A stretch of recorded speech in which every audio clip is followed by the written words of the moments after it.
Welcome to the Cloud Pod, where the forecast is always cloudy. We talk weekly about all things AWS, GCP, and Azure. We are your hosts, Justin, Jonathan, Ryan, and Peter. Episode 142, recorded on November 3rd, 2021. The Cloud Pod spends the weekend at the Google Data Lakehouse. Good evening, Jonathan, Ryan, and Peter. Hola. Hi. How was your week in the cloud? Was it good? Soggy. Yeah, really? Yeah. A little wet, little all those things. Well, Yeah, pretty good. Well, Ignite was this week, igniting the cloud space on fire with announcements. So there's a lot to cover this week. But first up is an earnings once again. And first up out of the gate is Azure with their earnings announcement. They did quite well once again. Microsoft posted quarterly revenues of $45.3 billion, up 22%, beating Wall Street expectations. Profits were $20.5 billion, up 48%. But that did include some unusual tax benefit of $3.3 billion. So without that, profits were only $17.2 billion. I will cry in my Wheaties later. Which is up 24%, which still exceeded the Wall Street expectations. Microsoft Cloud rose 36% to $20.7 billion, exceeding the $20 billion in a quarter for the first time in the company's history. Now, remember, this is Azure, Office 365, Dynamics 365, and a portion of the LinkedIn commercial revenue. So don't go out there saying AWS is no longer the biggest, because that's not true. But just looking at the Intelligent Cloud division, it had a 31% jump in revenue up to $17 billion, fueled by Azure revenue growth of 50% and an operating profit of 39%, or $7.6 billion. Satya Nadella had to say, businesses, small and large, can improve productivity and the affordability of their products and services by building tech intensity.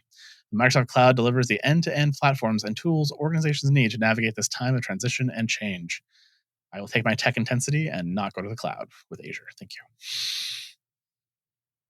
I'm stuck on the transfer of properties from Puerto Rico to US. I'm like, that's a lot of properties. 3.3 billion. For a very Yeah. small island. Yeah. That was interesting too. I was a little confused by that. But And do you think it's like literal property, like real estate, or do you think maybe it's quote unquote properties, like money that's sitting offshore? I mean, if I was in finance, I could probably answer this question for you. I'm sure there's a very well-known SEC compliant definition for this. I just don't know what it is. Yeah. Yeah, I suspect it's the same as like everyone incorporates in Delaware for the tax reasons. This is going to be something along those lines where it's, there's a PO box, but that PO box is worth $3.3 billion. Exactly. I mean, again, if you're taking your financial advice for stock purchasing from us, I would recommend you not do that, because we are not an accredited financial advisory firm, nor do we track this stuff like you should if you really want to be successful at this. So we just talk about this because it's interesting to show comparisons between the three clouds. It sounds like a really good quarter, but when he says during this time of transition and change at the end, it's like he's grieving over something. I don't know. It is a little bit weird wording, but I don't know. Yeah. Marketing people, what do you want to say? Well, let's move on to Alphabet, or as we like to call them, Google. Alphabet had a good quarter as well, fueled, of course, by ads and GCP. Although there was apparently a slight miss on the YouTube and cloud revenue expectations, because again, the analysts said it should have been more. Profit of $18.9 billion, though, which I'd be fine with. It's up 68% from a year ago on revenue that was up 41% to $65.1 billion. Revenue climbed 45% in the Google Cloud to just under $5 billion on a loss of $644 million, but that is down from the loss of $1 billion a year ago. Despite this, the revenue in the cloud business was slightly below, as I mentioned. So, but the loss is less. I mean, you gotta be happy about that, right? And Sundar Pichai had to say, 5 years ago, I laid out a vision to become an AI-first company. This quarter's results show how our investments there are enabling us to build more helpful products for people and our partners. Ongoing improvements to search and the new Pixel 6 are great examples. And as the digital transformation and shift to hybrid work continue, our cloud services are helping organizations collaborate and stay secure. Overall, we continue to see strong momentum in cloud, and the team is executing well. Security continues to be an area of focus and an advantage for us. Multi-cloud continues to be a differentiator, and we have focus on that from the start. Yeah, I'm curious to see when they get the scale, what their operating profits are going to look like. Obviously, they're still in growth mode. It's going to be a little while, but I mean, they cut it almost in half in a year. I mean, that's pretty decent. I mean, well, not about 40%, but still, it's a pretty decent reduction. I mean, you're talking maybe about 18 months to profitability on the Google Cloud business if it continues at that growth rate and that expense rate. So that's not shabby. Yep. Yeah, it would always be an interest if they would break out, the investments they've made in in the future. And we spent $3 billion on building this undersea cable or this data center or this other technology kind of thing. So you can understand why they report a loss when they're obviously being very, very successful. Well, I mean, a lot of that's capitalizable investment, right? So that would show up in their balance sheet as capitalized investments. It doesn't break it down by what the investment was necessarily. Sometimes they do, but not normal to do that. So you get some idea roughly what they're spending in capital, but then how long they're amortizing that capital investment is unknown because you don't know what the assets are themselves. Are you still there? It's gone very quiet. Okay. You said amortizing, so I think we lost the entire audience. Sorry. Yeah. I drifted off there for a minute, daydreaming about talking about numbers this big one day. Yeah, that's why I find it so funny when the analysts are off by 3%, and you're like, yeah, but it was still measured in billions, guys. Like, we're not, it's not like $100 versus $3 million. It's a significant amount of money. So, unfortunately, when you take your cloud and you pair it with a retail industry that has a very expensive costs, you don't always have a great quarter. And that is what happened to Amazon, who had a rough earnings report compared to Microsoft and Alphabet. Profit plunged 49% from a year ago to $3.2 billion on increased revenue of $110.8 billion for the quarter. The revenue was at the high end of the guidance provided by Amazon, but of course the profit was not in guidance at all. AWS outperformed as usual with operating profits of $3.5 billion, up 38% from a year ago, on a 39% rise in revenue to $16.1 billion, which was higher than the 37% from the last quarter and 29% from a year ago. Amazon points their profit was unfavorable exchange rates and increased costs of labor, supplies, and ongoing supply chain challenges. And Andy Jassy, here with his first quote as CEO of Amazon, we've always said that when confronted with the choice between optimizing for short-term profits versus what's best for our customers, over the long term, we will choose the latter. And you can see that during every phase of this pandemic. But it also driven extraordinary investments across our business to satisfy customer needs. Just one example is that we've nearly doubled the size of our fulfillment network since the pandemic began. In the fourth quarter, we expect to incur several $billion of additional costs in our consumer business as we manage through labor supply shortages, increased wage costs, global supply chain issues, and increased freight and shipping costs, all while doing whatever it takes to minimize the impact on customers and selling partners this holiday season. It'll be expensive for us in the short term, but it's the right prioritization for our customers and our partners, which I guess just means that they're going to make sure I get those Christmas gifts within 2 days that I order on the site, no matter what. They also have expenses of reInvent, which I'm sure will not be cheap compared to the revenue they're going to make on the conference. So that's all in the Q4 quarter as well. Have you gone back to pre-COVID behavior and buying things now, or are you still buying much more online? I'm still buying almost everything online. I so rarely go to the store these days unless there's a need for immediate desire to pick something up. And then even in that case, I'm doing a lot of Instacart. So yeah, it's even farther for me where I got so used to buying stuff online that I got really good at, instead of taking a note to remember to buy something, I would just go to edit my Amazon app and stick it in the cart and press buy now. And so I actually bought a lot more stuff, just period. Yeah. Pro tip: if you put stuff in your wish list around Black Friday, can't speak, there'll probably be a discount on it. So yeah, I just buy now, and then just every day something shows up at the door. I'm like, oh yeah, I remember that. A little gift to yourself every day. Yeah. Today was a rubber pad so that my downstairs neighbors don't hear my outdoor furniture banging and bumping when the wind blows it around. Exciting. That's very generous of you. Most neighbors just let that go. They'd be like, hey, this is wind. I can't help you. So. All right. Put a brick on the chair. Well, we are in the final few weeks of going general available before reInvent, so you don't lap yourself for products that announced at reInvent. And so AWS has a generally available Babelfish for Amazon Aurora PostgreSQL, which of course is their answer to goodbye Microsoft SQL Server. Hello, Babelfish. This was announced last year at reInvent as a way to move from expensive proprietary MS SQL databases to the Amazon Aurora compatible edition. And customers wishing to migrate from proprietary databases had the desire and financial incentive to, but the projects typically are time-consuming, resource-intensive, and prone to failure. And while you can use things like AWS Schema Conversion Tool and AWS Migration Service, there's always work to do to migrate the application itself, including rewriting application code and business logic that interacts with the database. But by using this new Babelfish capability, you can migrate your application in a fraction of the time that traditional migration may need, and you can continue to use existing queries and drivers your applications use today.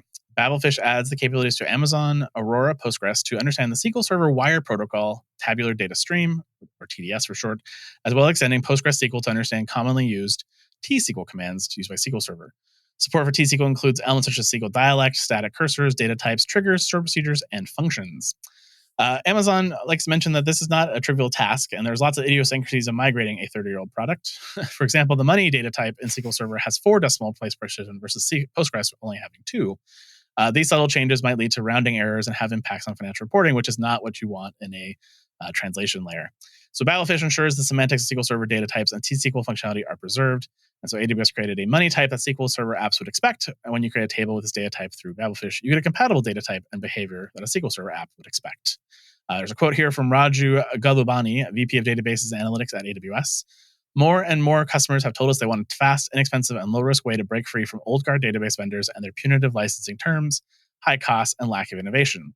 Now with Babelfish for Aurora Postgres SQL Server, anyone can quickly, easily, and cost-effectively migrate their applications to Amazon Aurora, giving customers the best of both worlds, the performance and availability of the highest-grade commercial databases at a cost more commonly associated with open source.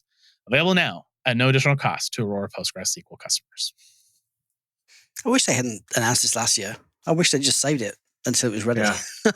and then launched it with the fanfare that it really deserves. Because it was a bit of a drag trying to get into the beta program and not getting into the beta program, and being excited about the technology, and maybe we don't need to spend $5 million on licenses this year, and then having to spend the $5 million on licenses this year. So I don't know. It's the urge to get stories out so soon and be like first to announce things is understandable, but it's kind of frustrating when they don't materialize. I mean, we joke about lapping themselves at reInvent, but literally it's like 3 weeks away, so it sucks. Don't do it again. Like, they should just have waited until the product was ready to announce before they actually announced it. It's just vaporware is just no fun. Yeah, I mean, I know I signed up for this, and I don't think I ever got contacted to join it. So yeah, I don't know how real the preview was. Maybe, and again, like, if you're looking for a few select customers to be investment customers to develop this with, you know who your sales reps are. Tell your sales reps, hey, we're looking for 4 or 5 customers to help us develop a product. I don't know. I don't get the announcement either. It makes no sense to me if you waited this long to actually ship. Now, it may be that they thought they could ship it much faster, and they found when they actually used it for customers that these things like this money data type caused them issues. I don't know. But I agree with you, Jonathan. I think it would have been a bigger splash this year saying, this is working, and we already have customers using it, and this is what they're saving right now by using this capability, and you can use it too. I think it's a much more compelling story on stage. I just don't understand if they think SQL Server is crap or great, because first they say that people are tired of a 30-year-old product that lacks innovation, and then they say that you get the best of both worlds. Well, I think what customers... performance and availability of the highest grade commercial databases at a cost associated with open source. I mean, I think what they're really saying here is no one likes to pay their SQL Server bill or the Oracle bill or any of those bills because they're super expensive. Yeah. And so what they want is they want the low cost of open source, but the same capability and features as the enterprise products. And you can get that with Postgres, but the cost to make the switch is so high that most customers fail in the migration efforts. And so if they can meet you where you're at, which is that you already have SQL Server code, then they can get you onto this platform and you can slowly migrate to the to the native way over time, as it makes sense. I think that's at least how I view it. Yeah, and I agree with you, and I think that is what customers want. I just think it's a little disingenuous to say lack of innovation when that is also the performance and availability of the highest grade commercial databases. Can't have it both ways. It's funny because if you could get Microsoft SQL Server for way less money and you could get Oracle for way less money, and you can still charge for it. I think just more reasonable cost. People would still use those databases like crazy because they're pretty good at what they do. And yeah, that's I guess my point is that they're pretty good at what they do. No startup would choose Oracle today, but if Oracle was free or Oracle didn't have predatory licensing, a lot more startups would be using Oracle today. Yep. Because it's just that good. And at some point they'll lose enough customers to where the lowering the price will increase their revenue instead of decreasing their revenue. And at that point, they'll probably do it. And we'll see if it's too late at that point. Yeah. Apart from for the old customers, they'll keep charging them the regular rates, right? They'll put one of those like, for new customers switching to AT&T, You can get this Yeah. fantastic rate that no one else can get. One of those deals. All the existing customers are super mad. All right. Well, we talked about the M6i instances not that long ago, which meant that it was very much inevitable. The C6i would be coming, just like Thanos would say, inevitable. They offer you a 15% improvement in price performance for your compute, up to 9% higher memory bandwidth, up to 40 gigabits per second of EBS throughput, and 50 gigabits per second of networking, and always-on encrypted memory, all in the new Xeon Scalable processor on the C6i. Now it's time to go through all my deployment code and figure out where I've selected the C5s and see if I can just get an instant cost cutting by changing that. You just do a find replace and then Terraform apply. No, what the problem is, right? Yeah, I mean the hourly rate, I'm sure is the hourly rate lower, or is it just that these things are going to have a 15% bump in performance? It's a combination, which means then you got to right size in order to get that to actually save 15%. You also have to right size, and sometimes it's really tough to right size by 10% of CPU. You can't. You have to downgrade by 50% or 25% based on the next increment that's available. So unfortunately, it's not always that easy. That's true. It was with the what was the storage type, the GP2 to GP3? It was that simple. Yes, that one is super easy. And if you're probably still on C3s, this would be super easy. No brainer. Just cut everything in half. So half the CPU, same memory. So I just looking here at the C5 X large versus the C6i X large, they're identical price. So no. Yeah, so you're getting more performance. So yeah, I mean, you've got big auto scaling clusters, then they should be scaling to 15% lower peak and getting the same compute. Yeah, in theory, if you had a scaling cluster of 100 nodes, you should be able to do it with 90 in theory based on this. So, yeah, it doesn't help you with one box, but multiple boxes. Yeah, doesn't help with one box. All right. Well, something that I sort of remember was annoying, but had sort of forgotten about. Amazon fleets, which were launched to help mitigate risk associated with spot instance market volatility, allowed you to create dynamic auto-scaling groups that use a mix of on-demand, reserved, and spot instances, as well as multiple different spot types, C5 versus C6s, for example. However, these had to be manually updated whenever new instances came out, or when specific requirements changed for your fleet configurations. And so AWS is now giving us attribute-based instance type selection for fleets, which is a new feature that lets you express your instance requirements as attributes such as vCPU, memory, storage, and those requirements are then retranslated by ABS to all matching instance types, greatly simplifying the creation and maintenance of instance type configurations. ABS supports capacity optimized and lowest price allocation strategies for spot instances, and for on-demand, it supports the lowest price allocation strategy. And by default, ABS enables price protection to keep your spending under control. Price protection makes sure ABS avoids provisioning super expensive instance types, even if they happen to fit the attributes you selected, and keeps the price of provisioned instances within certain boundaries that you can set and manage. So I like this. I like vCPU. I like memory. I like storage. But what I really would like is clock speed as one of the targets of my attributes. But, or even Xeon family or chipset type. Those are also things that I've had to filter for in the past as well. So this is a great start. I like this. I wish they'd add some more attributes that I could filter on. Yeah, I think it's super neat. And I mean, it's just smart. And then, you could see a world someday where you don't even have to know anything about instances. You can only be selecting them based on the attributes needed. It's funny because we talked about this in the past, whether Amazon would move to a model where you could just deploy your own instances of any shape and size you like, or whether they'd stick with their sort of named instances with specific configurations. And so they're kind of cheating in a way. They're going to keep their same sets of configurations, their C6s and their C5s and their X larges and 9X larges and everything else. But you can still tell them exactly what you want, and they'll just find the best fit. So it's like the best of both worlds. They can still stack those VMs into the hypervisors efficiently because people aren't doing wacky things like picking tons of memory and no CPU or something. It's awesome. Yep. But yeah, you're right though, Peter. I think it is. It's like eventually we will get to a place where we don't need to know what the CPU is, or we don't need to know what the clock speed is, because it'll all just be as good as it's going to get.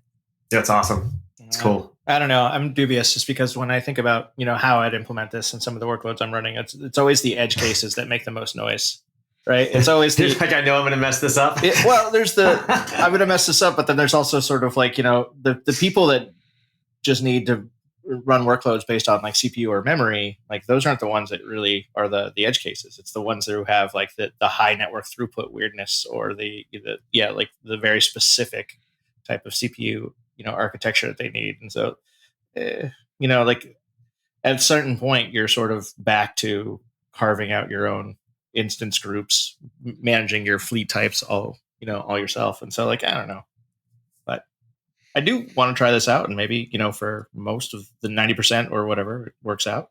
Great. I want to see someone take like a incredibly complex AI generated piece of code that picks the attribute for you and just see what happens. And then just get the popcorn, watch them put it into prod, and just watch. Mm-hmm. It'd be great. It'd work most of the time. Yeah. Yeah, exactly. It would. Most of the time, it works all the time. Yeah.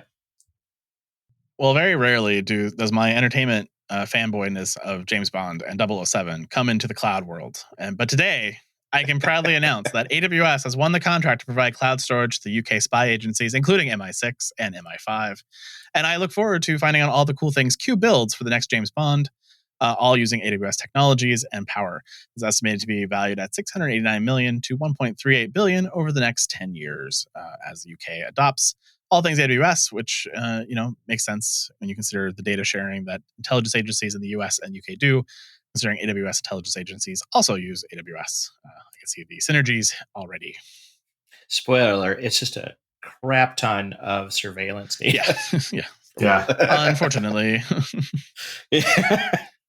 Well, I'd rather other countries be using U.S. vendors for this than the U.S. using other countries' vendors for this. So that is true. Yeah. So Ryan, how do you feel about Windows containers these days? Tell us how you really think. How long the show do we have? Like, don't candy coat it like you usually do. Is that blood coming from his eyes? Yeah, I still very much hate Windows containers with every bone in my body, like down to the cell and the mitochondria. Still really hate Windows containers. But so yeah, is your hatred? No, is your hatred though the running the Windows hosts? Is it running the Windows container itself? Is it building the 45 gigabyte container image? Like, which part of it is it really that bothers you the most?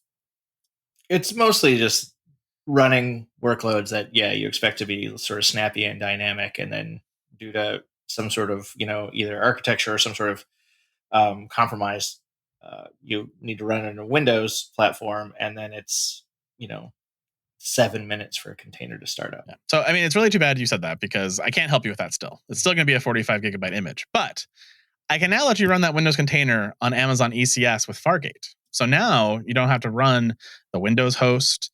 You don't have to run any of the patching of the Windows box. You don't have to worry about Active Directory of the Windows box.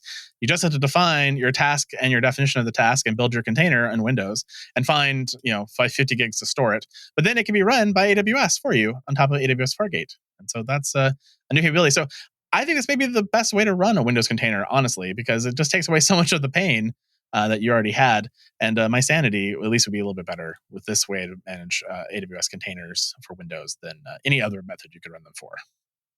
No, yeah. I mean, the best machine to support and run is one you don't have to, right? So this is definitely a step in the right direction.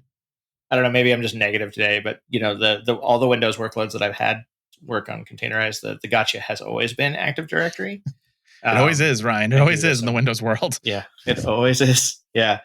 And so like this has probably worked really great if you don't have Active Directory as a workload, or if I don't know, if I didn't read the article, so I don't know if they have native integration with AD connector, but which has its own limitations. But it's hopefully this is a step in the right direction. I mean, as a day one feature, it for sure does not have connectivity to the AD connector. But I'm sure in the next 5 to 6 weeks we'll be talking about it in the lightning round as they get that, because it'd always be one of those things that comes right after that. But yeah, I did not see AD connector in the article. Well, it's a challenge with Windows containers. Yeah. Like how do you how do you have different node types and different stuff in AD running on these nodes? Even with AD connector, it's difficult to get specified objects in AD down with AD. Kill it with fire. Just wait while I reboot my Windows container to join the domain. You have to sysprep a container now? Oh my God. Imagine the pain. That's well, I mean, hilarious. I think the way that, at least in Kubernetes world, the Active Directory ownership of the host actually becomes the way that the AD and the container authenticates. You don't have to do that reboot and stuff like that. But yeah, in a Fargate where it's Amazon, it may be more problematic. So it'll be curious to see. I'm not surprised it's not here today. Curious if it comes quickly or if it comes many, many months from now when we've totally forgotten about it. So. Hey everyone, Jonathan here. I just wanted to take a minute to thank the cloud consulting gurus at Foghorn for helping make the Cloud Pod possible. These folks truly get it. Cloud consulting experts since 2008, they are premier tier partners with AWS, Google Cloud Platform Silver, and Microsoft Azure partners. From multi-cloud to containers to moving full production workloads to the cloud under the tightest compliance, Foghorn's team of full-stack cloud engineers have been there, done that, gotten the t-shirt, and are ready to share their experience with you. If you're in the market for some talent to supplement your team, visit www.fogops.io/thecloudpod. www.fogops.io/thecloudpod. Foghorn, the promise of cloud delivered.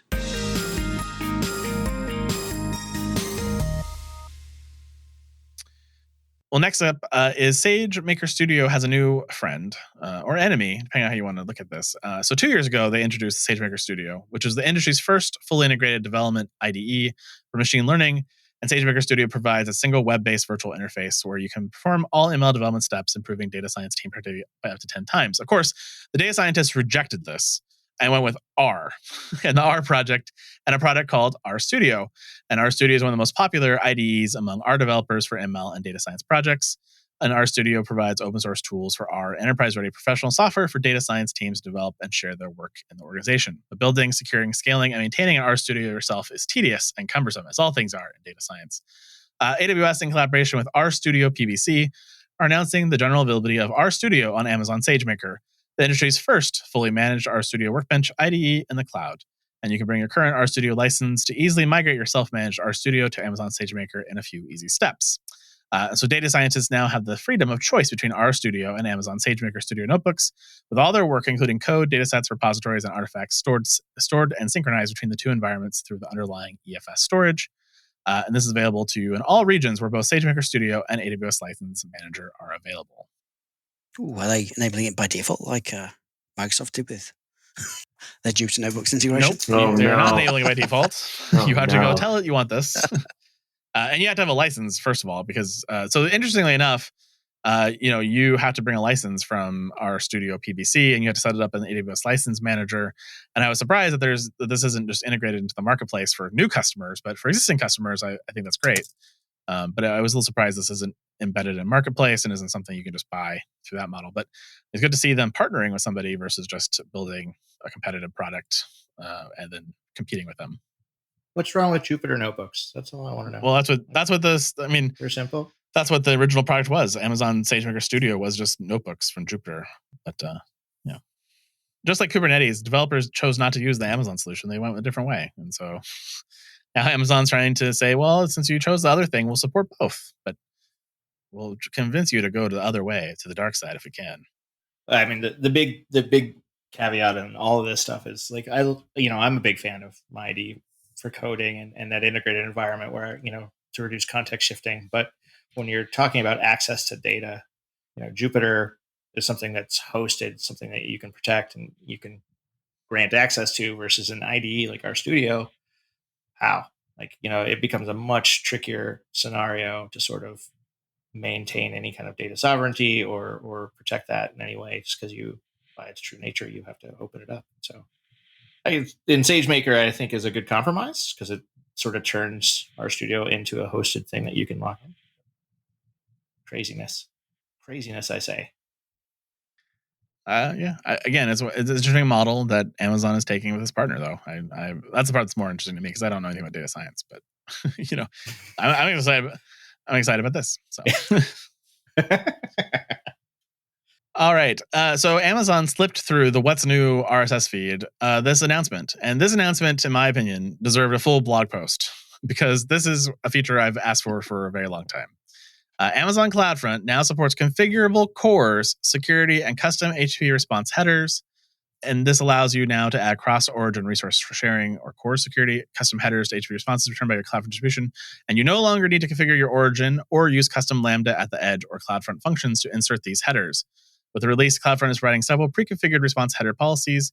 These include policies for default security headers, a CORS policy allowing resource sharing from any origin, a pre-flight CORS policy allowing all HTTP methods, and policies combining default security headers with CORS or pre-flight CORS. And you can also create custom policies for various content and application profiles and apply to any CloudFront caching behavior. So having to always go configure Apache or Tomcat properly to pass the CORS header if you're using that as your backend of your CloudFront, and that has to be configured and infrastructure controlled. I really like this because now I can just update CloudFront and I can ignore my servers even more than I already like to. Yes. Mm-hmm. Nice. Now, I remember complaining or opining about not really understanding why, Lambda at the edge was such a thing and why this needed to happen until someone gave me this use case where you can't modify the CloudFront headers. So it's like You're back to now I'm back to what the hell is Lambda at the edge for now? I don't get it. Right. It's funny because I didn't actually have a good use case for Lambda at the edge or CloudFront functions. And then I saw this and I was like, I could do that with those? I didn't even think about that solution. It never even crossed my mind. I've just always been the schmuck who's updating the Apache config files all the time. And, this is much better. So now I don't have to learn Lambda at the edge. I like that too. Well, the irony in that is probably that they implemented this feature using Lambda at the Probably edge. so. They've just abstracted it away from you. So now it's a box in the CloudFront console. Which I like much better. Those workers to do that thing. I don't mind. You can use whatever technology you want to. Amazon on the back end. I will just use the simple form you gave me, and I'm sure Terraform will be updated to support it, and I'll just plug in what I want there, and I can stop updating the conf file on all my servers. So I appreciate it. Moving on to Alphabet. Apparently, Forrester has named Google AppSheet, or Alphabet Google AppSheet, a leader in low-code platforms for business developers. And Google is very proud to be named a leader in the recent Forrester Wave for low-code platforms for business developers Q4 2021. Yay. AppSheet received the highest marks possible in the product vision and plan enhancement criteria, with Forrester noting AppSheet's vision for AI-infused and supported citizen development is unique and particularly well-suited to Google. The tech giant's deep pockets and ecosystem give AppSheet an advantage in its path to market visibility, and product roadmap. Features for process automation and AI are leading.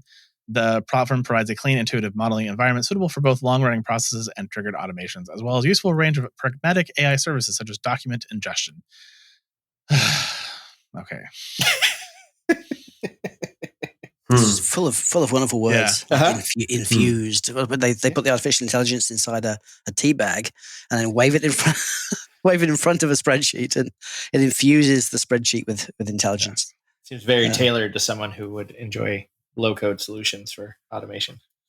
Yes. AI infuse. I mean, they had me last week with low code in my Gmail with like simple forms, and then they came back with AppSheet's the future of AI and low code and citizen developers and bespoke development again. And I'm now back on the you dirty animals, get off my lawn. So. I wish they changed the name though, because AppSheet just.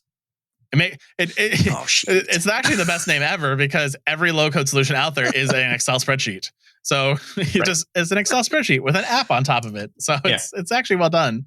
This is actually the only one that makes sense, which is why we hate it. What?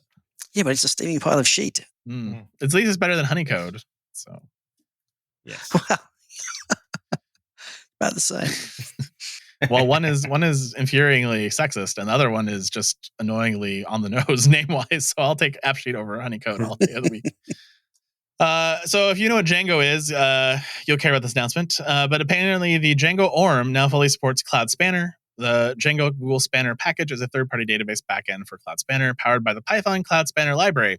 The Django ORM is a powerful standalone component of the Django Web framework that maps Python objects to relational data.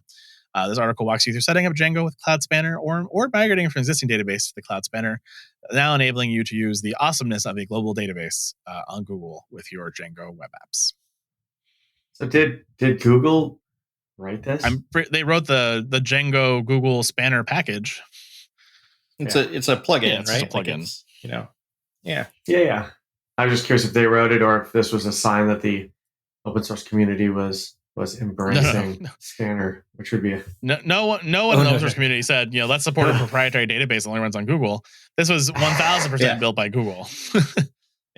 Yes, that's smart. They're all going to have to do this for all the open source frameworks if they're going to want. Well, I mean, if you create a database that's not Postgres or MySQL like Amazon did, and you think it's awesome, you now need to get everyone to onboard to it. So you need WordPress drivers, you need Django drivers, you need all these things. So it's just the beginning of many of these, I assume. Cloud Spanners note. Yeah. How come there's no Ruby gem? Because Ruby's on the way out. You offering to step up? Showing your age, Peter.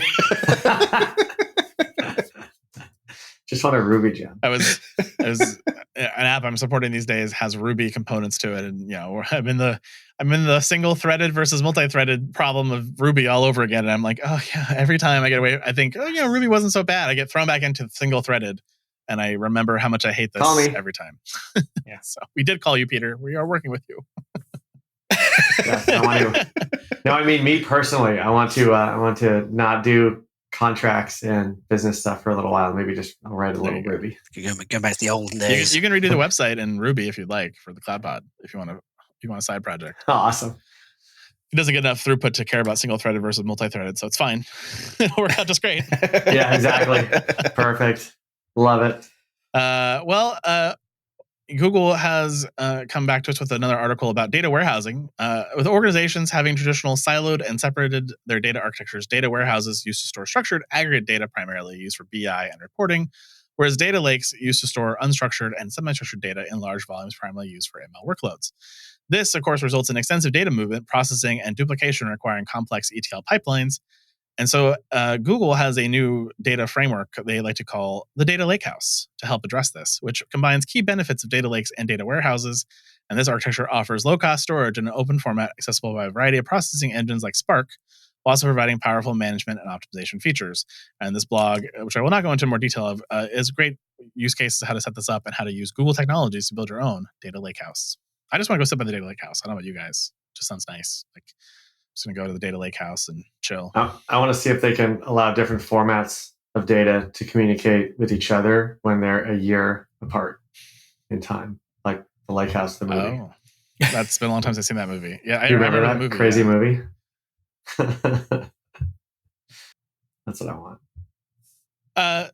So Spot VMs, which have been around for a while in different clouds, including Google, is now being enhanced with the Spot VM now in preview on Google Cloud, which all of my friends yelling at the podcast player home and saying they already have those. They do. They're called Preemptive VMs. These are Spot VMs. So stay with me as I get you through this. So you now can begin deploying Spot VMs in your Google projects to improve your TCO with a maximum discount of 91% over on-demand VMs. Provide you better automation using GKE to handle all your deployments and seamlessly mix Spot VMs with on-demand VMs or preemptive ones.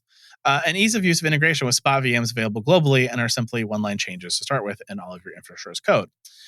And again, for those yelling, the main difference between a preemptive VM and a Spot VM, which I did not know until today. So today I learned the main difference being that preemptive VMs are offered at a discount of up to 79%, but come with a time limit. After running for 24 hours, preemptive VMs are stopped. With the new Spot VM, there is no time limit. However, they can be terminated at any time within 30 seconds. And because you're willing to have your server shot in the head at any moment, this allows for an even deeper discount of 91%. So if that extra roughly 12% is worth it to you, you can get this new opportunity to have servers get yanked out from underneath you at any time. Unlike the bidding process in other clouds, Google provides you with an advanced knowledge of your Spot VM price will cost, or Spot VM will cost you. The discount will always be a minimum of 60% and up to as much as 91% off their on-demand prices. As part of their rollout, they are also partnering with Spot.io to ensure that their joint customers can take advantage of the best pricing ever. And Google Clouds, we have a quote here from Amram Sacher, VP of GM of Spot.io, who's been on the TCP Talk show. Spot.io is excited about the market-leading combination of savings and predictability of Google Cloud's new Spot VMs. Google Spot VMs will offer our joint customers more flexibility and versatility in automating cloud infrastructure workloads and create more opportunities to optimize cloud spend while accelerating cloud adoption across microservices, containers, and VM-based stateless and stateful applications. So is this actually a collaboration? Like, is this using Spot's automation technology on top of preemptibles to get quote-unquote Spot VMs? No. You can use this with or without Spot. Yeah. Oh, okay, so Spot's just the... partner. It's just a different class of preemptive VM. It's just has slightly different rules. It's just weird that Spot.io is the one that they're Well, who else do you know in the market who Azure. has name recognition for Spot instance management? I mean, if I was going to choose someone to partner with, it would be Spot. So I don't blame them at all. So preemptive VMs can be interrupted at any point as well, No, right? they're guaranteed. They're guaranteed can't? to you for 24 hours. So you can stop them or terminate them yourself, but they won't be killed by Google until 24 hours are up. I've always misunderstood that, based on the name alone, I suppose. Yeah, but I also misunderstood that as well. But yeah, but if so I guess in a 24-hour window, if you wanted it to last longer, you'd have to basically cycle a shutdown restart operation or just spin up a new box. So I sort of get the concept. It just it's a little weird too. But not being able to bid, which is kind of how you prevent these problems on AWS, I think is somewhat problematic in some ways. I don't know. I think the bid market and the spot market is a ruse and should go away. I like this model much better, but just give me a price. Yeah, make it easy. The guarantee 60% saving couldn't happen and it doesn't happen on AWS because sometimes you even end up paying greater than.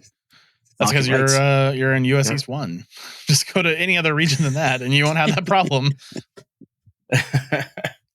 Well, I mean, it's something I've spent a lot of time orchestrating around, trying to figure out how to get that value out of it, and where you're failing over to on demand if the price goes up and failing back and that whole thing. And so it just adds complexity for very little value, especially if you're getting in Google you can get discounts up to 91%, which is that's more than I've ever seen. It's a good saving. I'm not saying this isn't a good deal. Yeah.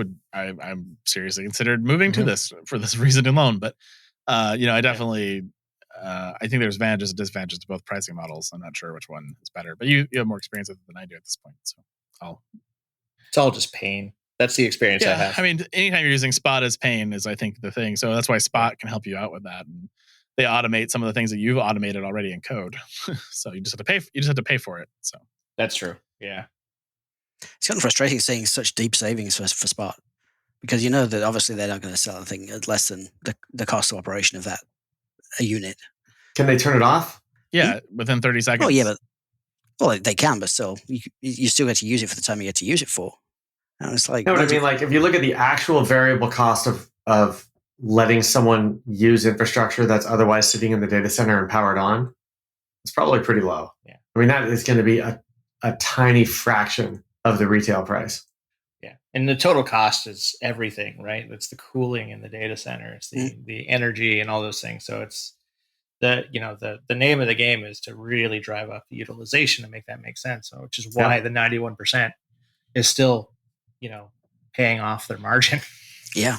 Oh, for sure. I mean, it's almost like you need to label that the 9% as this is our operating cost, and the 91% is that's our profit.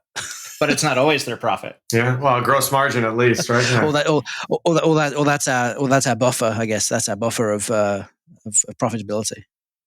I mean, it depends on how much utilization there is across their fleet of servers, because that's what changes on the market, right? Someone spins up a whole bunch of stuff, it's more profitable. Well, I mean, but if you're giving it away for this much of a discount, I mean, they could have got away with 80% and still beaten AWS and still maintained 11 points of margin. And like you guys said, US East 1, you're not getting that kind of level of discount anyways in the spot market. So you could have still got all the splash, all the things you wanted, and you still wouldn't have hurt your net loss for next quarter as much. So we'll see what it means at the end of the day. Cloud domains, which went into preview in February, are now generally available to make it easier for Google Cloud customers to register for new domains. As of last week, it's now generally available, and with their goal to simplify domain-oriented tasks, they have continued to do that and now innovate with new features. New features exciting as managed access control through Cloud IAM and Cloud Billing. Now tightly integrated into Cloud DNS as well, making it easy as one click to create your Cloud DNS zones and associate them with your Cloud domain, while the Cloud DNS API makes it easy for you to bulk manage DNS zones for your domain portfolio. You can now enable DNSSEC with a single click, and you can also transfer third-party domains into the cloud domains through a simple API as well as through a bulk API method. And on a momentary tangent, I just had to move 10 domains into AWS for someone the other day, and I had to also set up redirects through a load balancer to a certain website they wanted me to redirect it to. And that is a super pain. They changed the GUI of Route 53, which I've also complained about previously on the show, but it's even worse now than it was previously on the show.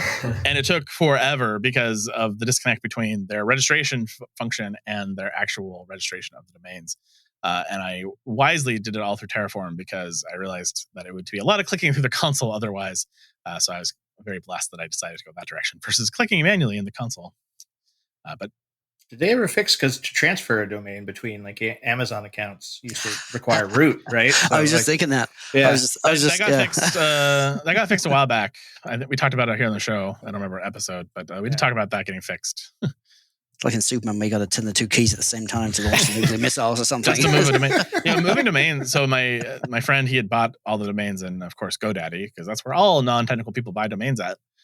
So I have to be affronted with the terrible GoDaddy interface first, then move these domains. And the amount of validation that you have to do to transfer domains because of how many people have gotten scammed out of domain names by bad actors is ridiculous. And the amount of time that it takes like 48 hours now to move a domain because of all of the protections they put in place, and all the opportunities, the emails every person involved to let them know, hey, you're moving this domain. Are you really sure you want to do that? Is this abuse? Click this button. It takes forever now. I hadn't done it in a while. If you need to buy domains and you don't have an Amazon account or Google account, just go to hover.com, please. They're not a sponsor, but if you're gonna want to buy domains because you're speculating or whatever, just go to Hover and buy there. Just 2 cents. That's if there's any domains left. Like I think you're lucky to get like a 5 or 6 letter long .com domain now that doesn't even make a word anymore because everything, literally everything has been taken. I blame XKCD for that. I think everyone's like, oh, well, I guess anything could be, popular enough. Well, you can buy a lot of domains from these people who just squat on them and basically auction them to you for anywhere from $200 to $500,000, depending on what they think the domain is worth. So you can buy them for expense. I can't even get a reply on the domains that I want that are squatted on. I can't even get an answer. There's a handful or so that I. You need to go through a broker company. There's ways to get it done, but it's complicated. Yeah. I have like a 15-second attention span. It's not going to happen. So anyways, back to the story. Glad domains, general available from Google. Buy your domains there now versus buying them at GoDaddy and transferring them in. There you go. For listeners of the Cloud Pod, you know that I have no love for Microsoft Active Directory, which is why I'm excited to tell you about the leading cloud directory platform, Jumpcloud. Jumpcloud makes it easy to solve today's IT challenges by unifying device and user management through a single pane of glass, enabling you to securely manage your users and devices and perform common tasks like onboarding and offboarding remote workers. With Jumpcloud, you no longer need to implement an on-premise Active Directory infrastructure or additional tooling to scope a user's access, and you can ensure that the user is coming from trusted devices and networks. Enabling Jumpcloud's zero-trust solutions improves the security and compliance of your network, ensuring users have access only to the services they need when they need them. To start your organization's move to a modern, secure hybrid work model, try Jumpcloud for free today at cloud.jumpcloud.com/thecloudpod. That's cloud.jumpcloud.com/thecloudpod.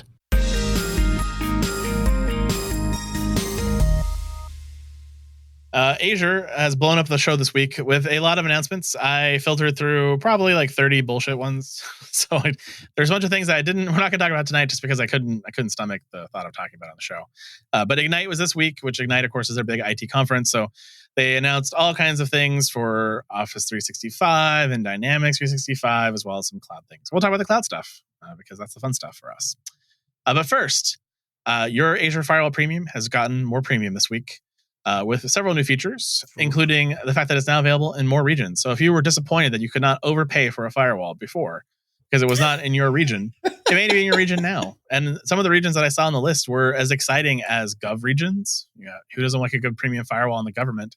Not me. As well as Virginia, Arizona, and Texas gov regions, and China. So if you're in China and you're like, I can't get that premium firewall, it's all there for you now. Terraform support for your firewall policy premium is now available, making you define those access rules in sweet infrastructure as code, which I always like that.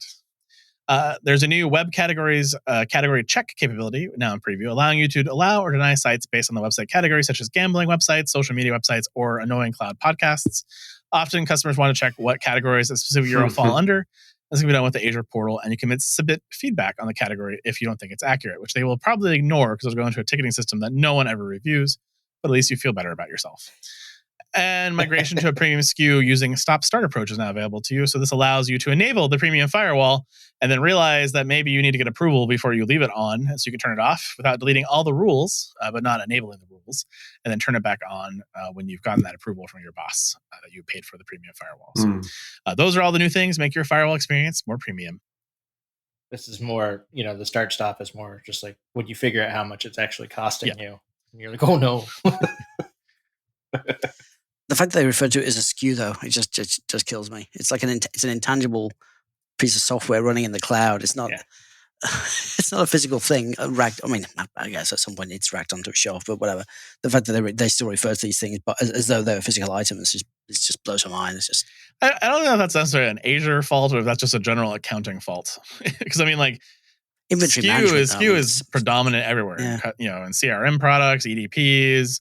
Financial systems, SKU is how the world works. So I just, yes, it's not a physical asset; it's a virtual asset, but it's still managed by a SKU number. Or, it's a bad name, but it's what it is.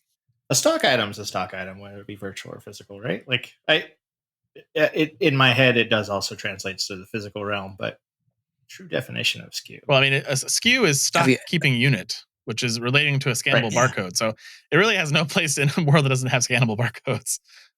No, I mean it's a barcode is nothing besides a number. It's a product number, isn't it? It's a product ID. It's a product number. It's an inventory ID code, basically. It's just not the choice of words what I used.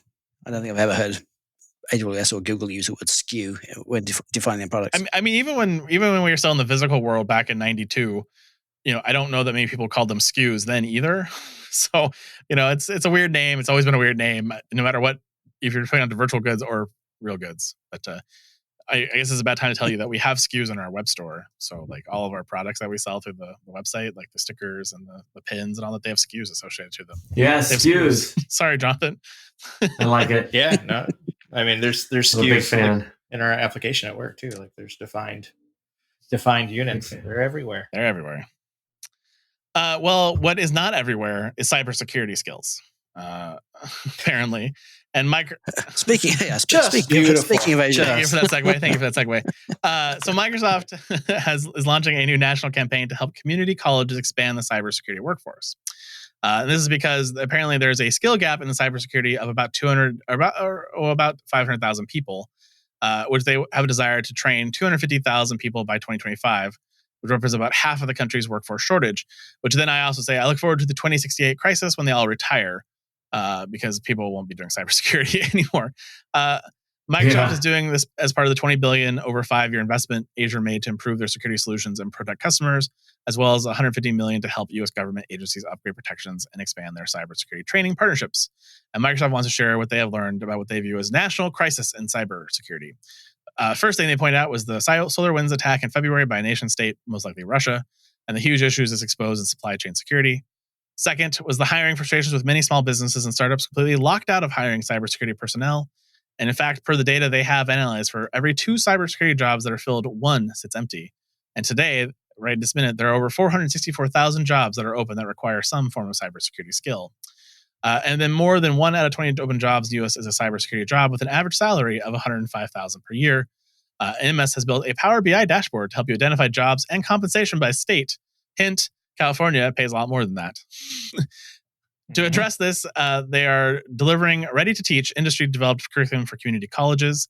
They're building educator and administrative capacity in cybersecurity learning paths and announcing the Microsoft Cybersecurity Scholarship Program for low-income students, including veterans. All available to you. Try to boost the number of cybersecurity professionals in the United States by 250,000 by 2025, which is an admirable goal. I wish they would spend that $20 billion on their own security versus worrying about everyone else's, because theirs is not great as of late. Yeah. I was waiting for that. First, they talked about SolarWinds. Second, they talked about... Oh, not you? Yeah, oh, okay. Not your involvement in this thing? Would have guessed. Yeah. But it is an admirable goal, and I wish this was required curriculum in elementary school, to be quite honest. Like, this is, security is everyone's job, and that's the only way we're really going to tackle cybersecurity issues that we have. So, but this is fantastic, get it at the education level. Yeah, I'd like to work with more people that are. It was interesting that they talk about why they chose community colleges, and just because community college access to students is much better than a normal college, and so that was interesting. why they're targeting community colleges in particular for this program, which is quite good. Yeah. I've dropped out of 2 community colleges, so it makes sense. Double exposed. Well, next up is the fact that you can run logs.io on Microsoft Azure via the marketplace. This offer provides you a seamless experience to provision logs.io accounts and configure Azure resources to send logs to logs.io from Azure portal, which is just Azure's continual refusal to support Elasticsearch. So there you go. This next one. Sorry, go ahead. Well done, logs.io. An easy button just to funnel data into their platform. It'll either go really well for them or really bad. Like, how ready for scale are you, logs.io? Which is Elasticsearch under the hood. Yeah. So. Yeah.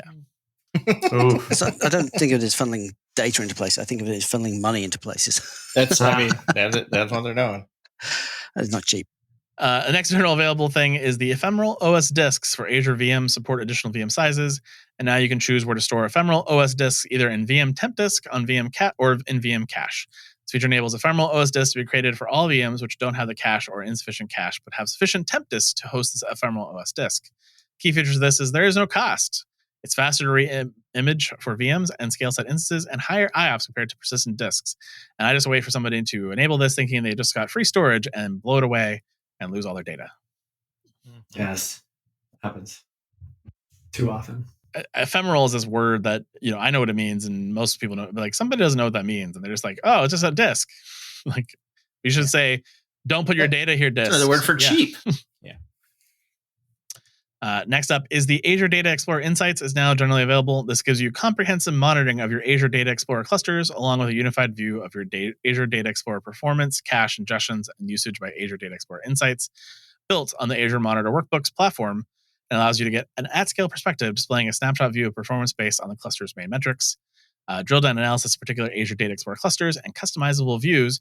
And this feature is just a report. So, thank you for that, Azure. I appreciate it. And now we get into Ignite. So, wait, what? Oh no! Yeah, that was something they announced. Sort of drink a Gatorade or something. It was rough. I know. It gets better-ish.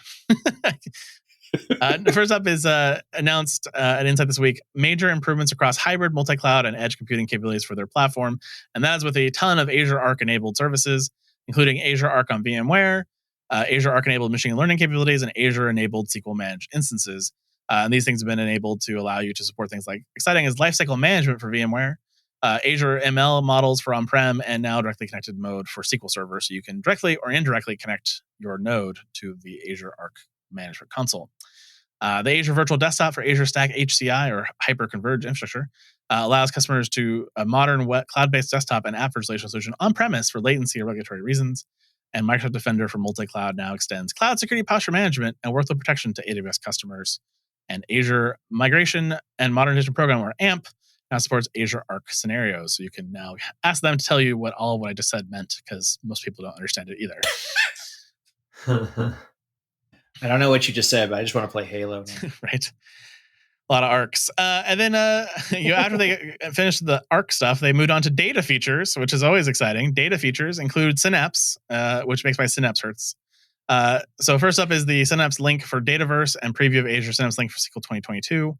Azure Synapse Data Explorer is now part of Azure Synapse Unified Analytics Platform, so customers can easily access machine and user data to help improve business decisions. And then Azure Purview for Unified Data Governance is now available to meet increased need for comprehensive data governance. Purview helps organizations achieve a complete understanding of their data whenever it is located. And apparently, since general availability a couple weeks ago, it has helped customers discover over 57 billion data assets already. And all I have to say to that is, you just have to look at your bill. You could have seen how many data assets you were already paying for. But that's just you. That's just me. And then if you want to get SQL Server 2022 and you like to fill out a form and hope for the best, unlike our earlier conversation about Aurora for SQL, you can sign up for a preview to get the most flexible, scalable, and cloud-connected SQL Server release yet. In the gated preview, providing easier cloud integration, and comes with a choice of flexibility across language and platform, including Linux, Windows, and Kubernetes, which is how I like to run all my SQL Server workloads. That was a mouthful. It was. Do you think there's a Kubernetes controller for like SQL stored procedures? That would be a terrible idea. They probably. It would be terrible. Don't do that. Yeah. Oh no. I'm sure.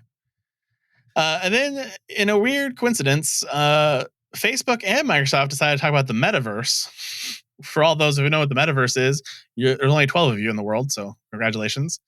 This metaverse sounds a lot like Ready Player One, and I'm just too old for those things and get off my lawn as well. But in the Microsoft world, the metaverse apparently consists of several things that I don't consider to be metaverse. But here we go. So first up is the Dynamics 365 Connected Spaces. Now in preview, this product provides new perspectives on the way people move and interact with nearly any space, from retail store to factory floor, and how they manage health and safety in a hybrid work environment. Which I guess is Second Life for AI machine floors. I have no idea what that is. Or is it augmented reality? Yeah, it could be. Right, because that's what I read. Yeah, it could be. Yeah. And then the next one is Mesh for MS Teams, which is bridging the communication methods, making human presence the ultimate connection. Now, everyone in the meeting can be present without being physically present, using personalized avatars and immersive spaces that can be accessed from any device with no special equipment needed. And so I'm hoping that there's going to be an AI model for this, so I can just build AI Justin, and I don't have to actually be at any of these Teams meetings with my virtual avatar, because this sounds terrible. Just scan yourself naked, and and the tool will like dress you appropriately for the meeting. Well, when you start talking about things like bridging communication methods, making human presence the ultimate connection, all I can think is there's a lot of porn use cases for this. Yeah. Yeah. You can be present without being physically present using personalized avatars. Okay. I think So there's that. And then AI made an appearance as well with the new Azure OpenAI service, which initially will be available by invitation only. This will give customers access to OpenAI's powerful models in addition to the security, reliability, compliance, data privacy, and other enterprise-grade capabilities built into MS Azure. If the AI is so smart, it should know it should already have invited me. That's all I'm saying. And then, of course, next up is building a trust fabric. And this is basically giving you Slack shared teams, so you can share your Teams rooms with other companies' Teams rooms. So you can now have all your customers harassing you in your Teams rooms, which is super fun, just like you can do in Slack. And then Chat with Teams allows users to chat seamlessly with people outside the work network as well. So you don't have to install Teams on your computer, because no one wants Teams on their computer. And that's a lot of Teams. That's all I know. Let's go, team. Wow. Just don't try to talk from Teams to someone on Slack. Yeah, that won't work. There's no connector for that yet. That's probably next year's announcement. There is a connector, yeah. There's some third-party tool, but it's very painful. Is it? I think we tried that with HipChat back in the day, like making HipChat talk to Slack. It was not good. Yeah, that didn't work out well. And then continuing the amazing story of Microsoft Meta Universe is the Microsoft Loop, which is a new app that moves freely across apps, enabling teams to think, plan, and create together, which looked a lot like OneNote meets Dynamics in some cool ways, and a little low code there too, I think. So there's a little low code for you in Microsoft Loop. Microsoft Customer Experience Platform, which is a marketing solution that puts organizations in control of their customer data to personalize, automate, and orchestrate customer journeys, which just tells me they're now going to map my metaverse journey to give me more ads. So I appreciate that. Context IQ is a set of capabilities that will further integrate collaboration, sharing, and communication in the flow of work across Dynamics, Office 365, and Teams. And then several major updates for Azure Arc, which I already talked about in ad nauseum, and new best-of-breed security solutions for small business, Defender for Business, which I guess that's great if you have a small business that needs a Defender that you didn't already have for free on your Windows box, but whatever. That's it from Azure that I felt worthy of talking to you guys about. I'm a little nervous that the thing I'm most excited about is the team stuff. Yeah. That's not good. Yeah. I mean, between the Facebook metaverse and the Microsoft metaverse, I was actually thinking about this earlier. Like, who's going to win the race to the metaverse? Because everyone wants to build Ready Player One, and Facebook owns Oculus, and they've got that, and then they have all my data, and then they can get my brain as well. They can just monetize the crap out of my profile, and then Microsoft, has their augmented reality thing. So I was trying to figure out who would beat them there, but I think the power of the Azure cloud, I think, actually gives them the advantage versus Facebook, in my opinion. But Microsoft could also sell their AI to Facebook, and then all bets are off. This just makes me want to develop Stasis, because it's going to be really ugly, the transition from wherever we are now to like the metaverse. Like, just watching people almost get hit by cars, like looking at their phone and texting as they're walking across the street and that kind of thing. As far as like the metaverse, it's going to get so much worse before it gets better. So I almost wanted to sleep through it. I mean, I'm sort of hoping that it gets regulated early versus letting social media kind of develop on its own and then turn into a toxic breeding ground of hate. So I'm hoping that it gets maybe some guidelines before it's too late. But I'm not sure our legislatures understand this at all. So no hope there. That's yeah. First we have to vote for people who are smart. Yeah, every time there's a tech person at Congress and I listen to the questions they're asked, and I'm just like, these are so softball questions. And the congressman thinks they're just so smart and so smug about their question, and the guy just basically is looking at them like, you're the stupidest person in the world. It's sad. Yeah. But speaking of stupidest people in the world, let's go to the lightning round, Peter. See what dumb jokes we can come up with tonight. I thought you were making a reference to the host of the lightning round. Never. All right, let's start with a public preview announcement. You can now make multiple backups per day for Azure files. Thank you for getting a Dropbox feature that's been around for 12 years now. Yeah, multiple backups of files. Who would have thought it? Like every time it changes? It's crazy. I know, so weird, right? Who would want that? Also in public preview, a very expensive bill for Azure files. And no mention of the word versioning. All right. So Google's got a little video walkthrough so that you could set up a multiplayer game server with Google Cloud. Which, of course, uses Spot VMs, so you can be super frustrated when your Minecraft server dies 30 seconds after launch.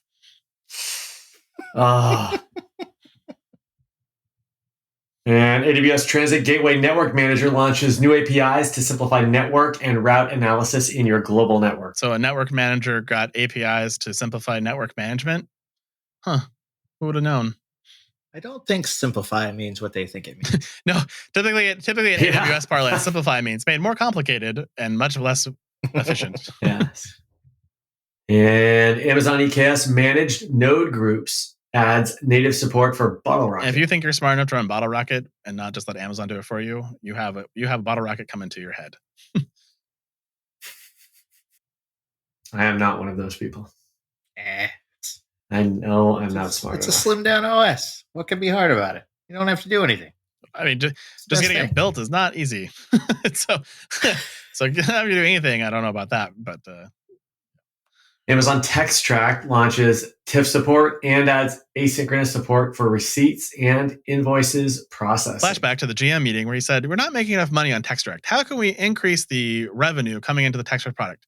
And someone says, well, we could just enable TIFF support so we could pull more data over the S3 connection because TIFFs are 3,000 gigabytes for the smallest image ever. And that's how TextTrack just grew their revenue 300%. Are you complaining about the compression algorithms? I sure am. All right. It's war. Gloves are off. Introducing Amazon EC2 spot placement score. I think you read that wrong. It's EC2 spot placement score. Oh, nice. Nice. Boom goes the dynamite. Amazon DevOps Guru increases coverage of Amazon EKS metrics and adds metric view by cluster. So when they first launched this, I thought they meant guru, like shaman and guru who's really smart. And then I realized it's just the love guru played by Michael Myers. This isn't that great of a product. That's too bad. So wait, it's going to tell me my application's full of security problems. It's going to tell me that my syntax is all inconsistent. It's going to tell me that basically I'm a terrible coder. And then it's going to tell me that when it's in runtime that it also sucks? Yeah, and you're going to pay for that capability too, which is great. Yes. Yeah. Cool. Well, Azure Trusted Launch for virtual machines is now generally available. I mean, I trust nothing in the Azure space, so good luck to all of you who trust this launch. Is it, very difficult to keep track of whether we're supposed to be trusting or zero trusting. Speaking of which, Google announces zero trust workload security with GKE Traffic Director, which is now generally available. Anytime you can direct all your traffic anywhere in the world without any trust, it's always a bad day. To trust or not to trust, Google now allows you to quickly, easily, and affordably back up the data that you don't trust with BigQuery table snapshots. But is it multiple times per day? Because if not, I don't want it. I want the Azure thing. But if this is multiple times a day or every minute, I'll take it. So I need that differentiation between Google and Azure to make the decision. Log shipping. That's all I can say with BigQuery. Log shipping. Log ship. More public previews. Near real-time analytics for telemetry, time series, and log data on Azure Synapse. And when you see how much you paid for this and how badly it performs, your synapses will fry. Oof. And we're going to wrap it up with AWS Secrets Manager increases secrets limits to 500,000 per account. The secret is he just burned a whole crap ton of money on this feature. All I can think of is that the Lord of the Rings meme, like, keep your secrets. I mean, it's also interesting that the U.S. government only has 500,000 secrets to keep. I mean, between them and MI6, you'd think it'd be a lot more than that. Now all they got to do is increase KMS to 500,000 keys per account. We'll be all set. So then you can encrypt each secret with a different key. What could go wrong? It's great. Yeah, exactly. Absolutely nothing. Who's going to win it? I guess it's got to be Score for our friend Nice. Ryan. Nice. Look at that, Ryan. You're coming right on top of Jonathan. You just tied him up. Finishing strong. Yeah. I mean, there's still enough weeks that you could win this. What? So this is what's going to happen. I'm going to start actually trying, which means I will be so much less funny. And then Yeah, then you'll not have a chance. I mean, I don't know if I'm ever really trying. Just yeah. What did one DevOps engineer say to the other DevOps engineer? yeah. So Oh, there's no. 8 weeks left in the year. So there's 8 points left for grabs, which means that you have a chance. Everybody Everyone has a chance. So there you go. He's kept it competitive. That's how it works. Well, things coming up in the cloud world once again. State of FinOps mini summit is November 18th. If you want to know what that is, go listen to the episode with Rob, who guested 2 weeks ago. He explained it much better than I did. We should probably just cut that audio out and just paste it right here, Jonathan. That way I don't have to explain it. And then Azure has announced Infrastructure as a Service Day. Learn to increase agility and resilience of your infrastructure. Note, they did not say security of your infrastructure, just the agility and resiliency. So do keep that in mind if you're attending on November 17th. And then, of course, reInvent is coming up very quickly, November 29th through December 3rd in Viva Las Vegas. It's not that far away, guys. It's only 3 weeks. And then it's Thanksgiving, and then we're all in Vegas if you're going to Vegas, which I don't know if you are or not. I'll be there. I'll be there Tuesday, Wednesday, Thursday. I'll be there. You will be there. I will be at Topgolf, I'm sure, at least once or twice. Yep. And so it's going to be a fun week. Looking forward to that. We will do predictions in 2 weeks, guys. We'll record them on the 17th for publishing the week of Thanksgiving. So do get your predictions in for reInvent. Think about it now before it's too late. And that is it for another fantastic week in the cloud. Thanks, guys. See you later. Good night. Bye, everybody. And that is the week in the cloud. We'd like to thank our sponsors, Foghorn Consulting and Jumpcloud. Check out our website, the home of the Cloud Pod, where you can join our newsletter, Slack team, and send feedback or ask questions at thecloudpod.net or tweet us with the hashtag #thecloudpod.